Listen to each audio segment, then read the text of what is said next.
धूल और शोर से भरे बस अड्डे पर दुर्गा ने विनोद और कमलेश का हाथ कसकर थाम लिया। उसकी आंखों में शहर की ऊंची इमारतें नहीं, बल्कि गांव की वो कच्ची पगडंडियां तैर रही थीं। उसे याद आया वो दिन जब वह खाली जेब लेकर इस बेगाने शहर में आया था।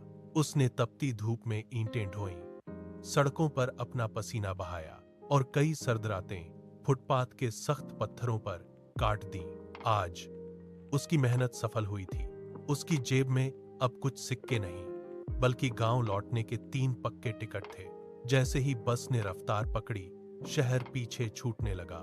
खिड़की से बाहर देखते हुए दुर्गा के चेहरे की लकीरें गहरी हो गईं। वह मानावती के उस उदास चेहरे को याद करने लगा, जो सालों पहले घर की चौखट पर उसे विदा करते समय आंसुओं से भरा था।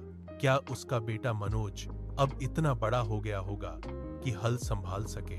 क्या बूढ़ी मां की आंखों में अब भी उसे देखने की उम्मीद बाकी है?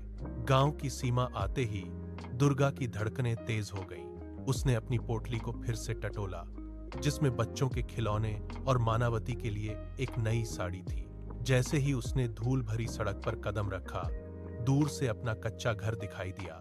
छत का फूस बिखरा था, पर चूल्हे से उठता धुआं बता रहा था कि कोई इंतजार में है। दरवाजे पर पहुंचकर उसने एक लंबी सांस ली। अंदर से मानावती की आवाज आई, जो मनोज को डांट रही थी। जैसे ही दुर्गा ने धीरे से किवाड़ को धक्का दिया, मानावती की नजर उस पर पड़ी।